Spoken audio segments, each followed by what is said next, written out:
Bismillah, alhamdulillah, wassalatu wassalamu ala rasulillah wa ala alihi wa sahbihi wa man walah. Wa ashhadu an la ilaha illallah wahdahu la syarikalah wa ashhadu anna muhammadan abduhu wa rasuluh, amma ba'd.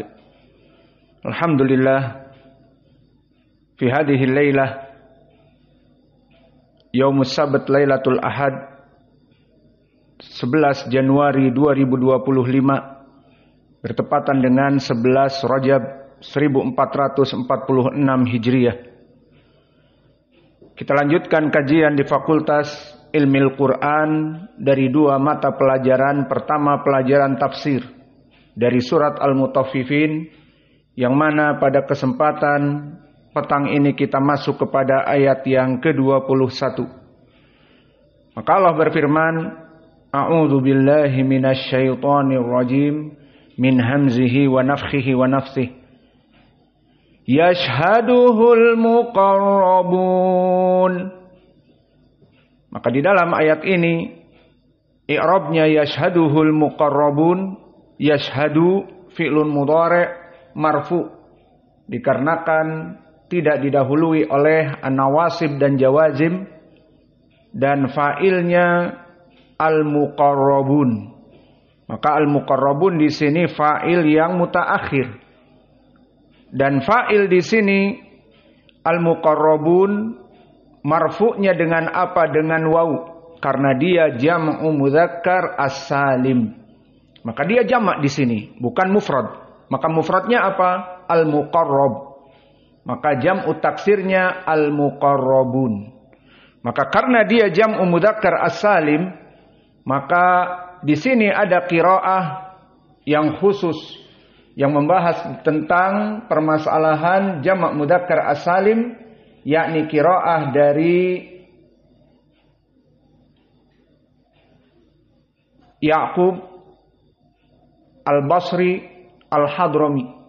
Maka dibaca dengan ha as-saktah, yashhaduhul muqarrabuna. Maka al-muqarrabun fa'il jam'u mudzakkar as-salim, sehingga dibaca ha as-saktah. Mana maf'ulun bihnya? Hu, domir yashhaduhu al-muqarrabun. Maka mempersaksikan dia, yakni kitabun marqum tadi. Maka ini menjadi sifat dari beberapa sifat tentang kitab orang-orang al-abrar, yang mana dia itu adalah catatan dari amal-amal soleh. Disebutkan lafi illiyin, wa ma adraka ma illiyun, kitabum marqum yashhaduhul muqarrabun. Maka di dalam ayat ini menjadi pendalilan bagaimana sifat dari catatan amalan orang-orang yang soleh. Adapun catatan orang-orang yang soleh disebutkan di dalam ayat ini sifatnya adalah kitabun marqum. Dia itu adalah kitab yang dicatat padanya oleh para malaikat dari amalan-amalan soleh seseorang. Yang kedua, kalla inna kitabal abrari lafi illiyin. Maka tidaklah kitab yang abrar itu kecuali ditulis pada al-illiyun. Apa makna al-illiyun? Ditafsirkan oleh Ibnu Abbas dan Qatadah dan Mujahid, dan telah lalu kita lewati, adalah langit yang ketujuh, adalah arsy, di bawah arsy, dan adalah di surga. Maka semuanya maknanya satu. Dan disebutkan sekarang yashhaduhul muqarrabun, ini sifat dari catatan orang-orang yang baik dipersaksikan oleh al-muqarrabun. Maka siapa al-muqarrabun? Telah datang tafsir dari Qatadah yang sanadnya sahih dari Bishr ibnu Mu'adz, haddatsana Yazid ibnu Zurai', haddatsana Sa'id, dan dia ibnu Abi Arubah, dari Qatadah dengan sanad yang sahih. Makna yashhaduhul muqarrabun, bahwa catatan ini dipersaksikan oleh al-muqarrabun. Makna al-muqarrabun yang dari segi tekstualnya, bahasa Indonesianya adalah orang-orang yang didekatkan atau makhluk-makhluk yang didekatkan. Lalu siapa mereka? Kata Qatadah, hum malaikatullah min malaikatillah. Mereka adalah dari malaikat-malaikat yang Allah ciptakan menghuni langit. Maka telah datang asar dari Qatadah dengan sanad yang sahih tadi. Dan juga telah datang dari Abdurrahman ibnu Zaid ibnu Aslam, diriwayatkan oleh Imam At-Tabari dengan sanad yang ma'ruf. Haddatsani Yunus, dan dia Yunus ibnu Abdul A'la al-Misri as-Sadafi an Ibnu Wahab. Ibnu Wahab adalah Abdullah ibnu Wahab al-Misri, dan di sini imam. Qala Ibnu Zaid, dan dia Abdurrahman ibnu Zaid ibnu Aslam, seorang mufassir, anak dari mufassir yang agung Zaid ibnu Aslam. Maka Abdurrahman meskipun dhaif dari segi ilmu hadis, namun dari segi ilmu tafsir maka dia jagonya. Sehingga para ulama mengatakan boleh menerima tafsir dari Abdurrahman meskipun dia di ilmu hadis dhaif, karena dia meriwayatkan dari bapaknya ahlu tafsir, maka dalam permasalahan tafsir bisa diambil ucapannya. Maka apa kata Abdurrahman ibnu Zaid ibnu Aslam? Yashhaduhul muqarrabun al-malaikah. Maka dipersaksikan catatan kebaikan ini oleh para malaikat. Maka inilah gambaran dari ayat-ayat tentang permasalahan sifat. Kalla inna kitabal abrari lafi illiyinah, dengan qiraah Yaqub. Wa ma adraka ma illiyunah. Maka disifatkan kitabnya orang-orang yang baik. Pertama, disimpan di atas langit ketujuh, di bawah ars. Dan yang kedua, dia adalah catatan dari malaikat-malaikat tentang kebaikan manusia. Ketiga, yashhaduhul muqarrabun, dipersaksikan oleh para malaikat kitab tersebut. Adapun lawannya di dalam ayat yang sebelumnya, kalla inna kitabal fujjari lafi sijjin, maka disifatkan adapun catatan keburukan orang-orang yang kafir musyrik itu dilempar, disimpan di sijjin, dan sijjin adalah tempat yang paling rendah dari bumi, tingkat paling bawah. Maka lihat perbedaan bagaimana amal-amal soleh yarfa'uh. Amal-amal soleh itu diangkat oleh Allah ke atas dan diterima oleh Allah, disimpan di langit yang ketujuh dan dipersaksikan oleh malaikat. Adapun catatan orang-orang yang buruk dari kesyirikan, kekufuran, kebid'ahan, dan yang lebih kurang dari itu seperti perzinaan, perampokan, penggoliman, dan seterusnya, maka semuanya disimpan di sijjin, di kerak yang ketujuh dari bawah bumi ini. Dan Allah berfirman setelah itu, innal abrara lafi na'im. Maka inna harfu taukid, diartikan dengan bahwa sesungguhnya. Al-abrara telah kita lewati. Al-abrar jamak dari albir, orang-orang yang berbuat kebaikan. Dan seperti kita lewati dari Hasan al-Basri dengan sanad yang sahih, makna al-abrar adalah mereka orang-orang yang baik sampai-sampai tidak pernah melaksanakan kezaliman kepada serangga pun. Maka ini makna dari al-abrar, dari orang-orang yang soleh.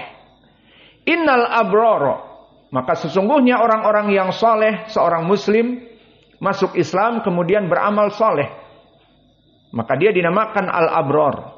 Jamaknya al-abrar dari albir, al-abrar, orang-orang yang baik.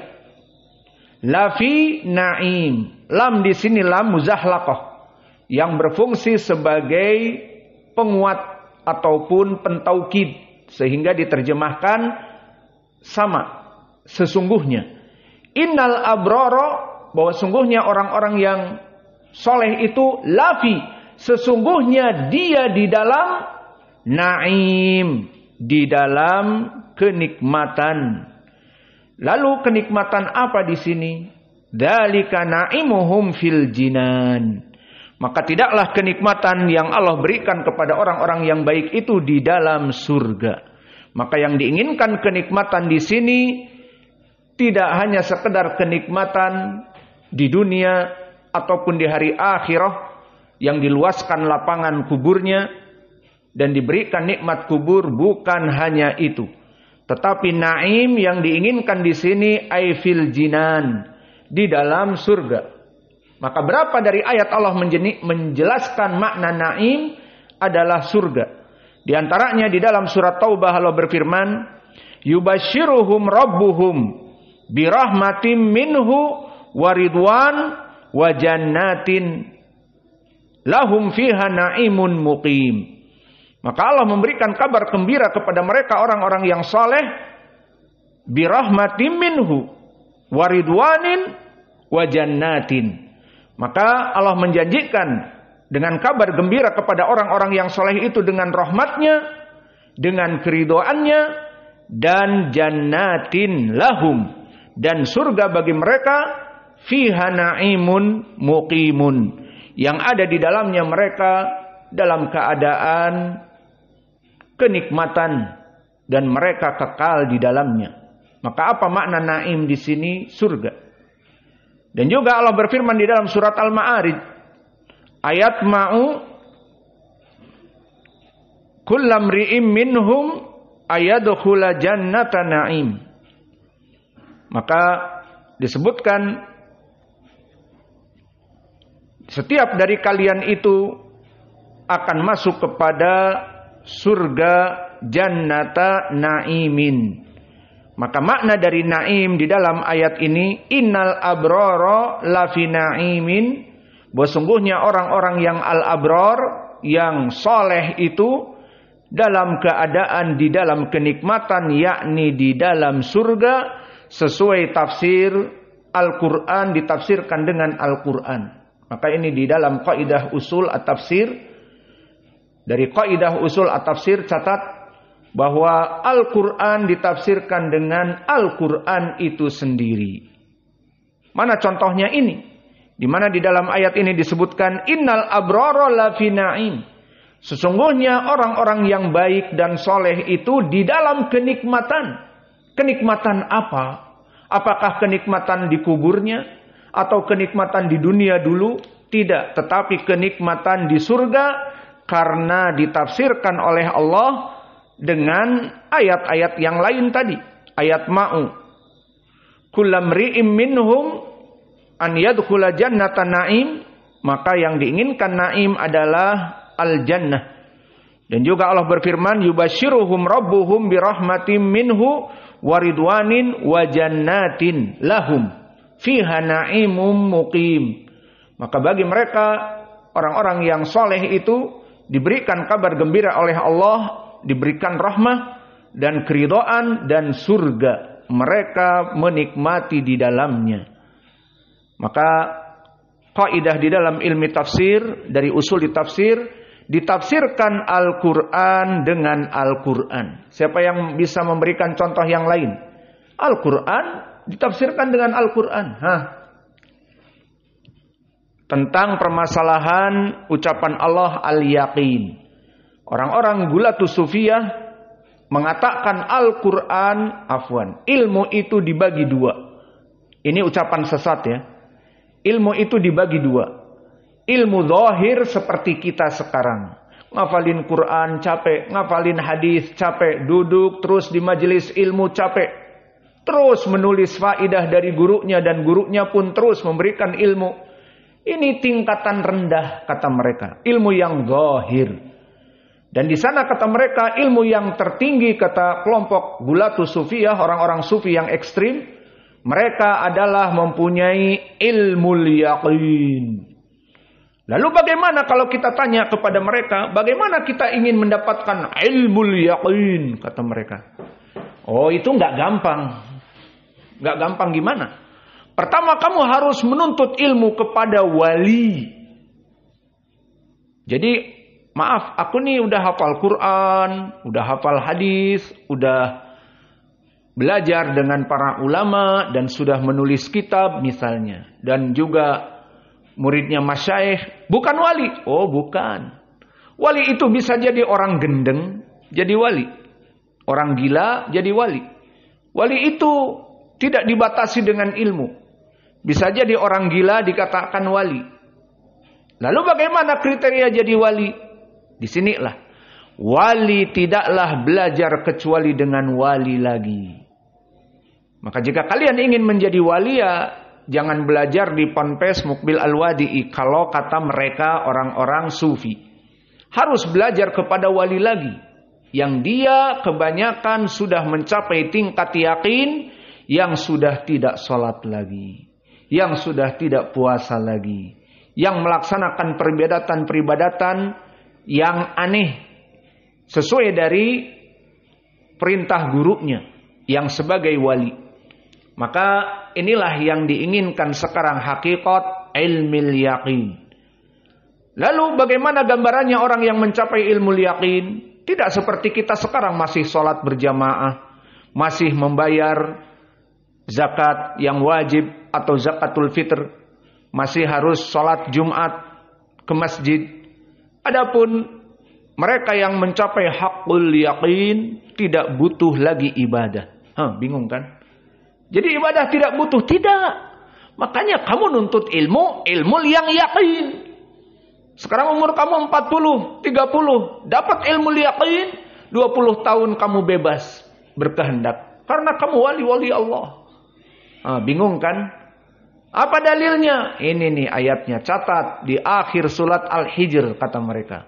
Allah berfirman, wa'bud rabbaka hatta ya'tiyakal yaqin.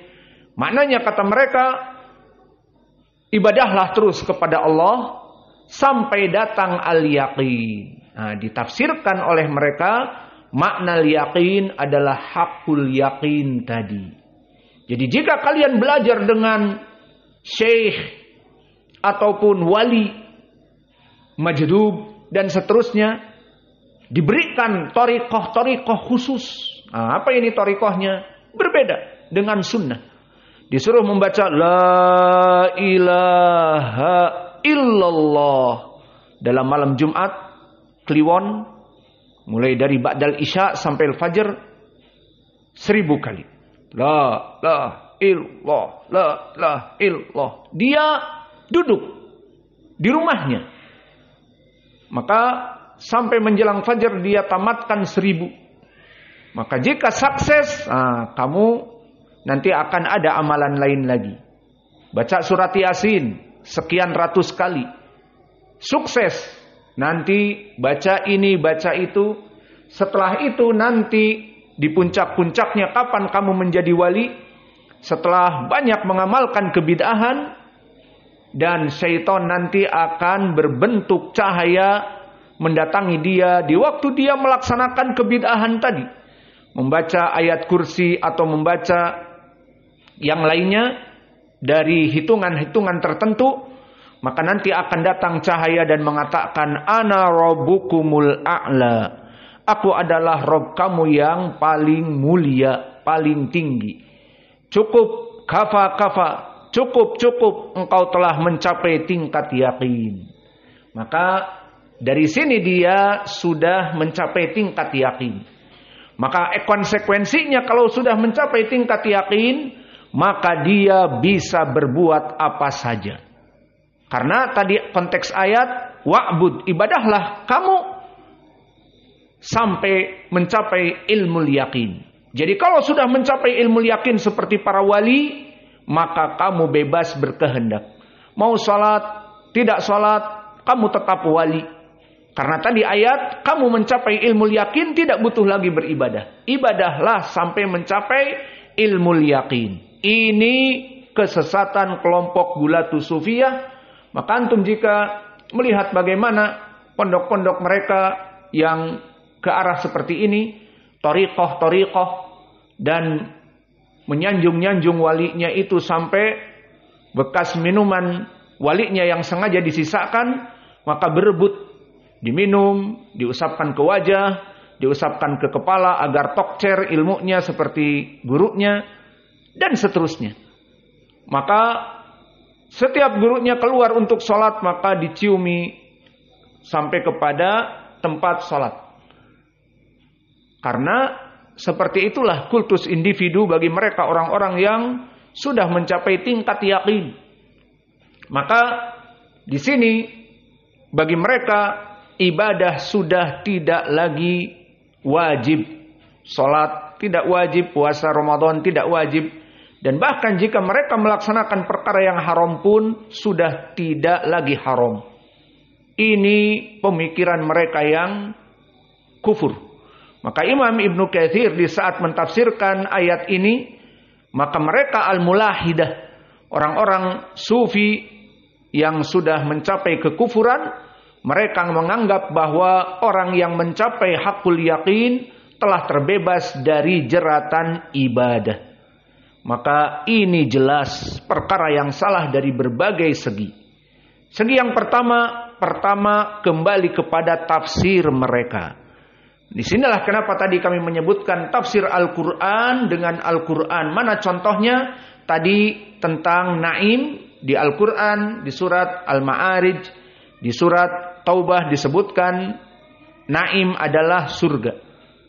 Ayat menjelaskan ayat. Al-Quran menjelaskan Al-Quran. Dan begitu pun di sini. Yakin di sini dijelaskan di ayat yang lain. Adapun kelompok as-sufiyah mentafsirkannya dengan hawa nafsu mereka. Mana salaf kalian bahwa makna yakin adalah hakul yakin, ilmul yakin, ilmul ma'rifah? Dari mana? Tidak ada jawaban dari salaf. Ujung-ujungnya dari kelompok as-sufiyah mereka, dari al-fulan, dari al-hajj, dari Abul Bustam ataupun dari al-Bustami, maaf, orang-orang dari kelompok as-sufiyah. Maka kembali kepada ucapan-ucapan mereka. Adapun dari salaf, justru kembali Al-Quran ditafsirkan dengan Al-Quran. Maka ditafsirkan oleh Ibnu Abbas dari salaf, makna yakin adalah maut. Kemana kembalinya? Kepada ayat di Al-Muddathir. Nah di sini lihat, ayat menafsirkan ayat. Bahwa al-yakin di ayat Al-Hijr ini ditafsirkan oleh Al-Quran di dalam surat Al-Muddathir. Apa Allah berfirman? Ma salakakum fi saqar? Qalu lam naku minal musallin wa lam naku nut'imul miskin wa kunna nakhudu ma'al khaidin wa kunna nukadzibu biyaumiddin hatta atanal yaqin. Al-yaqin di sini dengan al-yakin di dalam ayat tadi, wa'bud rabbaka hatta ya'tiyakal yaqin, sama. Ayat mentafsirkan ayat. Maka di ayat ini apa? Di saat malaikat mencampakkan orang-orang durjana kepada api neraka, dikatakan, apa yang menyebabkan kalian masuk api neraka? Kata mereka, kami tidak pernah sholat. Dan yang kedua, kami tidak beriman kepada hari akhirah. Dan yang ketiga, kami duduk bersama orang-orang yang kafir menertawakan orang-orang muslim. Dan yang keempat, kami melaksanakan demikian sampai datang kepada kami al-yaqin. Apa? Kematian. Maka tafsir surat Al-Hijr yang terakhir, hatta atana al-yaqin, ditafsirkan al-yaqin di surat Al-Muddathir. Dan ini dari salaf, makna al-yaqin adalah kematian. Jadi yang benar tafsir, ibadahlah kamu kepada Allah, wa'bud rabbaka hatta ya'tiyakal yaqin, sampai datang maut menjemput, bukan seperti kata kelompok as-sufiyah sampai dapat ilmul yaqin. Maka di sini contoh ayat mentafsirkan ayat. Kemudian Allah berfirman setelah menjelaskan innal abrara lafi naim, bahwa orang-orang yang melaksanakan amal soleh itu dalam penuh kenikmatan di mana di surga, karena ayat menjelaskan ayat, dijelaskan naim maknanya naimul jinan, naim di surga, bukan kenikmatan di dunia ataupun kenikmatan di alam barzah di kuburannya, tetapi di hari akhirah di surga. Alal araiki yang durun. Maka kalimat al araik, maka di sini dibaca dalam keadaan mutawassit dan al-isba. Alal araiki yang durun.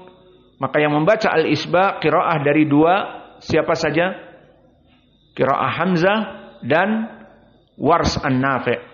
Alal araiki. Adapun qiraah jumhur mad wajib muttasil dibaca dalam keadaan tawassut, dibaca 4. Jadi alal araiki cukup seperti itu. Dan juga dari segi al araik, semua qiraah dibaca dalam keadaan alal araiki kecuali Wars an-Nafi', maka dibaca dengan naql. Apa itu naql? Hamzah al-araik dihilangkan dan harokat hamzah pada araik dipindahkan kepada lam. Jadi dibaca alal araiki yang zurun. Itu qiraahnya Wars. Dan juga yang qiraahnya berbeda siapa? Hamzah az-Zayyat. Dari riwayat Khalf dan Khalad juga, maka dibaca dalam keadaan as-sakt, diam sejenak, karena lam sakinah bertemu dengan hamzah. Jadi bacaannya bagaimana? Alal araiki yang durun, alal araiki yang durun. Ini qiraah hamzah. Lalu sekarang kita masuk kepada arti. Maka setelah kita selesai dari qiraah, kita masuk kepada tafsir. Alal araik, ala harfu jar. Maka al araiki, kenapa dia majrur? Karena majrur dengan harfi jar ala. Maka al araiki ismun majrurun bi ala wa alamatu jarrihi nya kasrah. Maka alal araik yang durun fi'lun mudhari' marfu' litajarrudihi ani nasib wal jazim, alamatu rafihinya apa? Yang durun. Aina mikrofon? Subutin nun. Limada?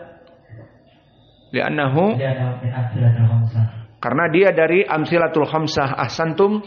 Maka di sini yang durun fi'lun mudhari' yang akhirnya waw nun.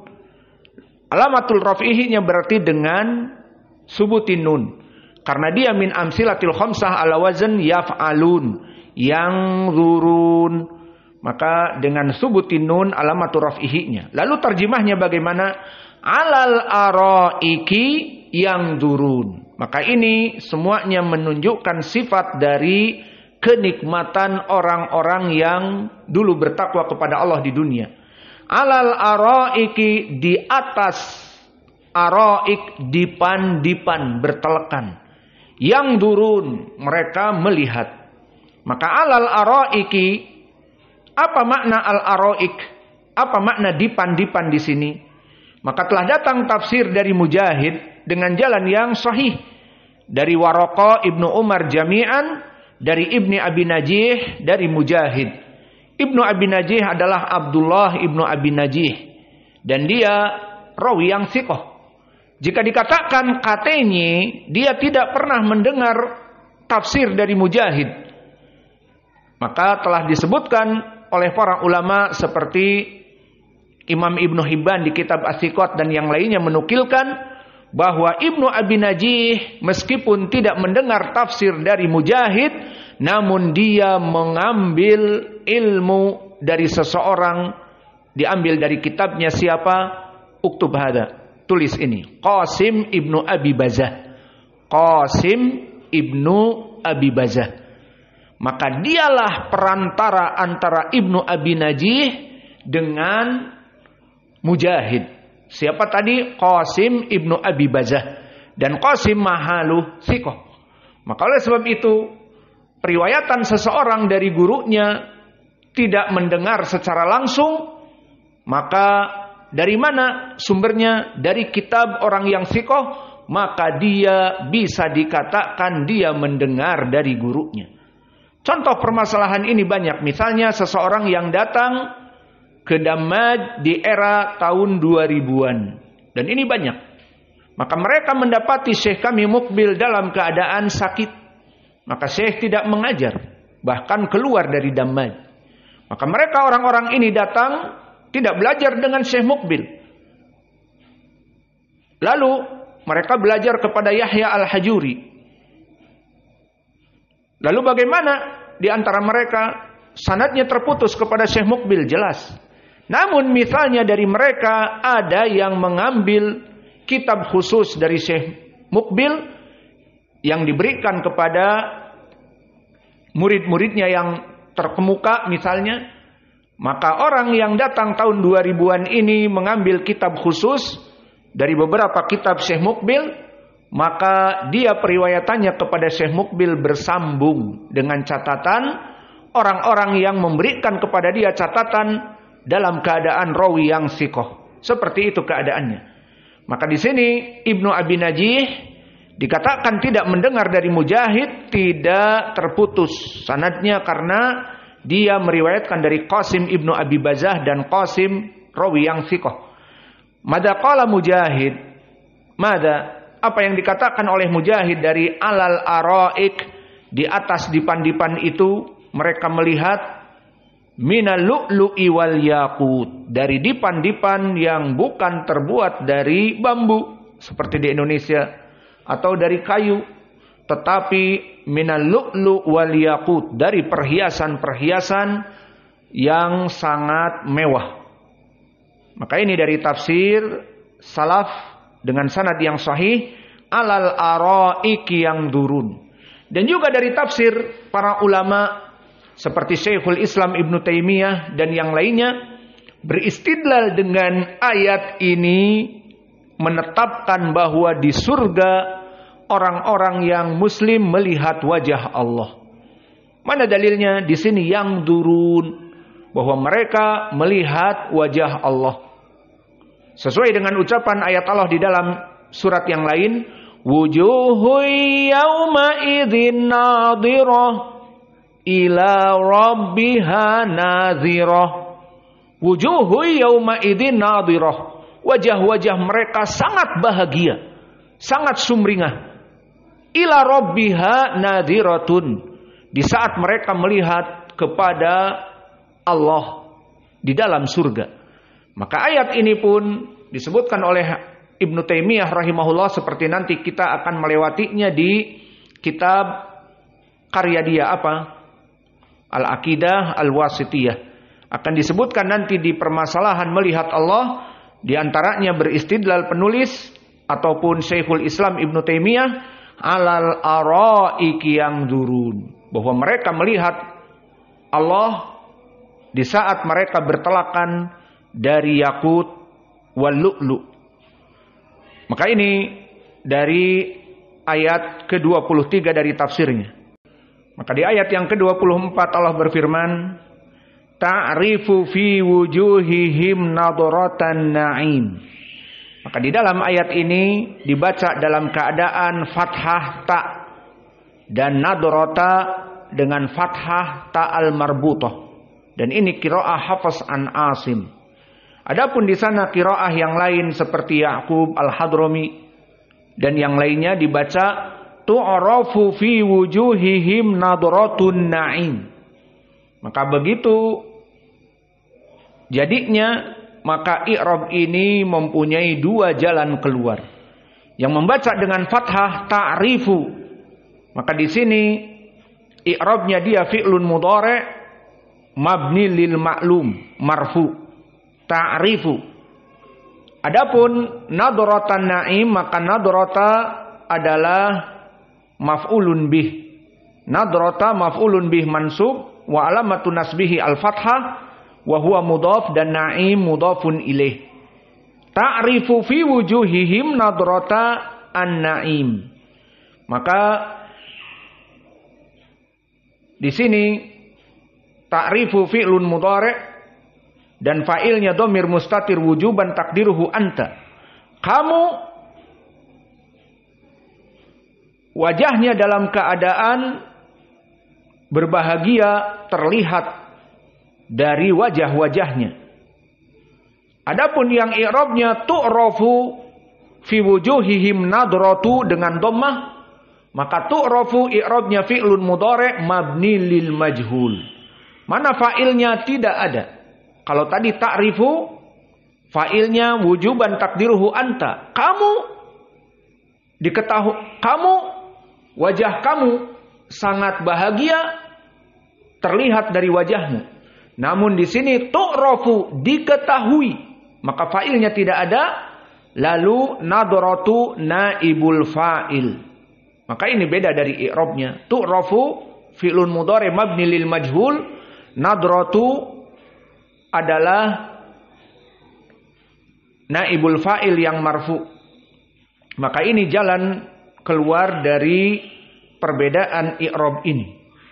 Dan ta'rifu fi wujuhihim dan tu'rafu fi wujuhihim nadratun na'im, bahwa mereka dalam keadaan diketahui wajah-wajah mereka dalam keadaan kebahagiaan. Maka ini juga menunjukkan bahwa ayat tadi alal araiki yang durun tu'rafu fi wujuhihim nadratun na'im au ta'rifu fi wujuhihim nadratan na'im, bahwa mereka ditafsirkan oleh para ulama melihat wajah Allah dan kelihatan dari wajah-wajah mereka sangat senang. Kenapa? Karena melihat wajah Allah di surga kenikmatan yang paling puncak prima. Maka oleh sebab itu semakna dengan ayat wujuhu yauma idin nadhirah ila rabbiha nadhiratun. Wajah-wajah mereka sangat sumringah di saat mereka melihat kepada wajah Allah. Maka dua ayat ini saling menguatkan dari makna. Dan makna yang lebih jelas lagi di dalam tafsir ucapan Allah lilladzina ahsanul husna wa ziyadah, bahwa bagi orang-orang yang ahsanu, orang-orang yang soleh itu al-husna, yakni masuk surga, wa ziyadah dan tambahan dengan melihat wajah Allah. Maka di sini telah ditafsirkan oleh Imam Muslim dari sahabat Suhaib ibnu Sinan bahwa Allah Jalla wa'ala turun ke surga dan mengatakan kepada penduduk surga yang penuh kenikmatan, hal azidukum syai'a, wahai penduduk surga, maukah aku menambahkan kepada kalian kenikmatan di atas ini semuanya? Penduduk surga terheran-heran. Rabbana laqad anqadtana minan nar wa qad bayatta wujuhana fa ayu nikmah ba'da hadhihi nikmah. Wahai Rabb kami, engkau telah mengeluarkan kami dari api neraka, membebaskan kami dari api neraka dan memutihkan wajah-wajah kami. Nikmat apa lagi yang akan engkau berikan kepada kami? Maka mereka tidak mengetahui bahwa melihat wajah Allah sebaik-baiknya kenikmatan. Maka disebutkan bahwa yatajallallahu, Allah menampakkan wajahnya kepada penduduk surga. Maka di saat penduduk surga melihat wajah Allah terkesiap, mereka mengatakan di berbagai banyak riwayat tidak pernah melihat kenikmatan di atas kenikmatan ini. Sehingga makan dan minum di surga, bahkan menikahi bidadari-bidadari itu kagak ada apa-apanya, gak ada apa-apanya dibanding dengan melihat wajah Allah. Maka melihat wajah Allah adalah kenikmatan yang paling puncak prima, di atas dari segalanya. Maka di sini di dalam hadis yang kami sebutkan tadi diriwayatkan oleh Imam Muslim dari Suhaib, kemudian Nabi membaca lilladzina ahsanul husna wa ziyadah, bagi orang-orang yang soleh mempunyai kenikmatan yang ziyadah tambahan di surga. Apa? Melihat wajah Allah. Maka ayat ini, dua ini tadi menjelaskan tentang pendalilan juga melihat wajah Allah. Alal araiki yang zurun ta'rifu fi wujuhihim nadratan na'im au tu'rafu fi wujuhihim nadratun na'im. Maka mereka duduk bertelakan melihat wajah Allah, maka dari raut muka wajah mereka sumringah, berbahagia. Nah, sama seperti di dalam Al-Quran, wujuhu yawma idzin nadhirah ila rabbiha nadhiratun. Semakna.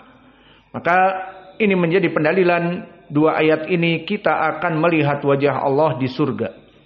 Kemudian Allah berfirman setelah mereka puas melihat wajah Allah dengan senang dan gembira, yusqauna min rahikim makhtum. Yusqauna, maka dia adalah fi'lun mudhari' mabni lil majhul. Mereka akan dituangkan kepada mereka. Yusqauna, akan dituangkan kepada mereka. Min rahikin, min harfi jar. Rahikin ismun majrur. Min rahikin mahtumin. Dari rahik yang mahtum. Maka mahtumin limada majrur li'anna sifat. Dari rahik yang sifatnya mahtum. Idan mahtum adalah sifat li rahik. Idan ma makna rahik mahtumin. Min rahikin mahtumin. Apa maknanya? Maka telah ditafsirkan oleh para ulama dari salaf, awalan an Ibni Abbas min tariqain. Min tariq silsilah al-Aufin dhaif wa min tariq Abi Saleh haddatsani Muawiyah an Ali an Ibni Abbas. Maka ini pun jalan yang kedua dhaif karena ada Abu Saleh Katibul Laits dhaif dan Ali Ibnu Abi Thalhah lam yasma an Ibni Abbas. Maka silsilah al-Aufin yang dhaif dengan periwayatan yang munqati' bisa naik kepada derajat al-Hasan li ghairi. Apa maknanya yusqauna min rahikim mahtum? Kata Ibnu Abbas, minal khamri. Minal khamri yang sifatnya mahtum. Ma makna mahtum? Yang belum dibuka. Seperti botol khamr yang baru. Bukan sudah terbuka tetapi original. Maksudnya akan diberikan minum dari khamr yang asli. Bukan tiruan, bukan campuran, oplosan.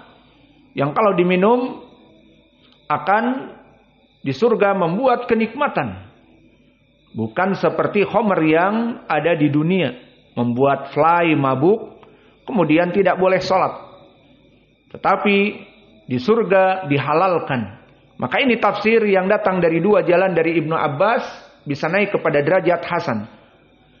Dan juga datang dari Mujahid. Dari jalan haddatsana Ibnu Humaid. Haddatsana Mihran an Sufyan an Mansur an Mujahid. Maka di sini sanadnya juga sanad yang sahih. Dan makna kata Mujahid rahik ay al-khamr. Maka ini tafsir dari muridnya Mujahid. Tadi dari Ibnu Abbas dan muridnya Mujahid. Dan begitu pun datang tafsir dari Qatadah dari dua jalan. Jalan yang ma'ruf, Bishr haddatsana Yazid an Sa'id an Qatadah. Wa kadalika min tariq Ibni Abdul A'la an Ibni Thawr, yani Muhammad Ibnu Thawr as-San'ani al-Yamani an Ma'mar Ibnu Rashid al-Azdi al-Yamani an Qatadah. Maka maknanya juga al-khamr. Maka di sini makna dari khamr ditafsirkan oleh tiga orang. Siapa tadi? Mujahid, Qatadah dan Ibnu Abbas. Dan yang keempat dari Abdurrahman Ibnu Yazid, Abdurrahman Ibnu Zaid Ibnu Aslam, mufassir walad mufassir. Dengan sanad yang sahih tadi Yunus Ibni Abdul A'la an Ibni Wahab an Zaid an Abdurrahman Ibni Zaid Ibnu Aslam bahwa yusqauna min rahikim mahtum ay al-khamr. Maka kita akan diberi minum dari al-khamr. Namun al-khamr di dunia haram dan al-khamr di surga halal. Maka di sini kenikmatan dari kita minum-minum di surga itu adalah khamr.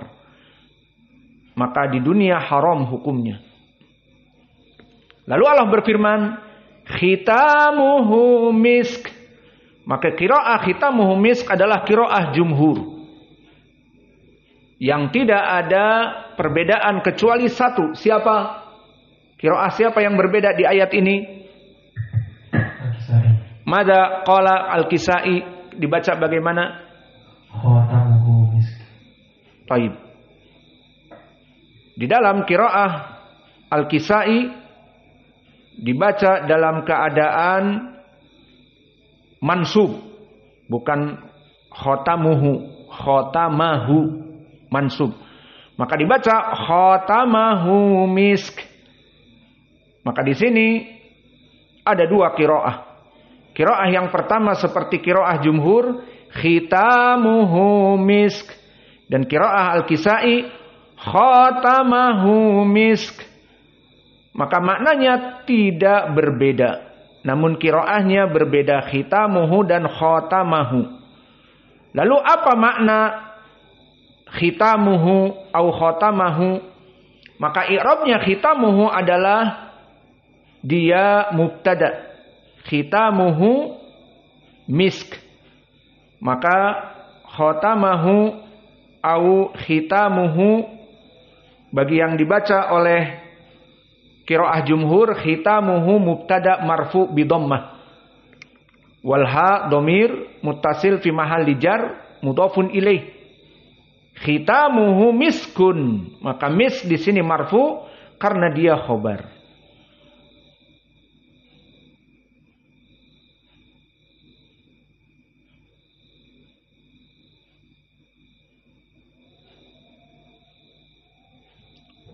Lalu di sini apa makna dari khitamuhu misk? Ditutup dengan misk. Maka telah datang tafsir dari Ibnu Abbas dari dua jalan juga. Maka bisa naik kepada Hasan li Ghairi. Apa dua jalan tadi? Silsilah Al-Aufin yang dhaif dan silsilah dari jalan Ali an Ibnu Abbas, ayat Ali Ibnu Abi Thalhah tidak mendengar dari Ibnu Abbas. Qala Ibnu Abbas rahikim makhtumin khitamuhu misk ay al-khamr khutima bil misk, bahwa dia akan diberikan khamr yang mana di ujungnya akhirnya itu di saat diminum khamr akan menjadi misk yang wangi. Itu tafsir Ibnu Abbas. Ay ju'ila fiha tuhtamu bil misk, dijadikan bahwa tayyaballahu lahum al-khamr, bahwa Allah menjadikan khamrnya itu sangat wangi. Fakana akhiru sayju ila fiha hatta tuhtamu al-misk, maka dijadikan akhir dari minum khamr itu dalam keadaan wangi misk. Itu tafsir dari Ibnu Abbas.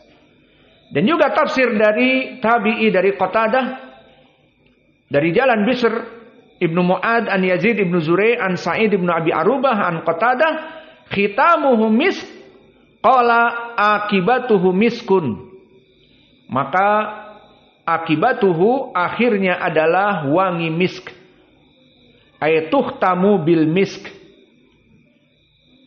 Dan begitupun tafsir dari Mujahid dengan sanad yang sahih dari Waraqah jami'an an Ibni Abi Najih dari Mujahid, wa khitamuhu misk au khitamuhu misk qala thayyibah misk, maka di akhirnya itu akan diberikan dari thayyibah au tibah, maknanya parfum yang wangi dari misk. Maka minuman itu akan ujungnya adalah wewangian. Dan begitupun tafsir dari Abdurrahman ibnu Zaid ibnu Aslam dari jalan Yunus an Ibni Wahab an Ibni Zaid, maka makna makhtumun al-khamr khitamuhu misk ay khitamuhu indallah miskun, bahwa di surga itu penghujung dari kenikmatan meminum khamr akan diberikan pengharum dari misk. Maka ini dari tafsir khitamuhu miskun. Adapun Al-Kisai membaca khotamahu misk dengan mansub. Kalau tadi khitamuhu dengan marfu khobar. Dari mubtada apa? Khitamuhu miskun. Maka dia adalah mubtada, khitamuhu, dan miskun adalah khobarnya. Namun di sini khotamahu. Apa di sini i'rabnya khotamahu? Bisa jadi dia adalah karena khotama masdar, seperti disebutkan oleh Ibnu Jarir bahwa al-khitam dan al-khotam fa innahuma mutaqarriban fil makna. Ghairi anna al-khatim adalah ism wa khatamahu ay masdar. Maka di sini kita bisa mengi'rab dengan maf'ul mutlak, masdar. Masdar dari fi'il yang mahdhuf. Khatamahullahu khatamahu misk. Khatamallahu khatamahu misk. Bisa seperti itu. Maka Allah menjadikan akhir dari minumannya itu khatamahu misk, dalam keadaan harum misk. Maka i'rabnya di sini maf'ul mutlak yang memberikan taukid bahwa dia adalah sebenar-benarnya ataupun sebaik-baiknya penutup dengan misk. Maka ini yang bisa kita berikan dari tafsir. Maka makna dari alal araiki yang durun tu'rafu fi wujuhihim nadratun na'im yusqawna min rahiqim mahtum. Maka dituangkan dari telekan-telekan mereka itu minuman-minuman min rahiqin mahtum, dari arak atau khamr yang asli, yang baru dibuka, original, dan bukan dari campuran, asli dari minuman surga, anggur ataupun apa saja, wine yang mana dia asli. Dan khitamuhu misk ditafsirkan tadi oleh Ibnu Abbas, Qatadah, Mujahid, Abdurrahman ibnu Zaid ibnu Aslam dengan sanad-sanad yang sahih tadi apa? Bahwa di ujungnya akan harum, khitamuhu misk, dalam keadaan harum dari misk. Maka mungkin ini yang bisa kita berikan dari tafsir. Maka kita cukupkan pelajaran kita. Wa naktafi ila huna wa jazakumullahu khaira wa barakallahu fi ilmikum.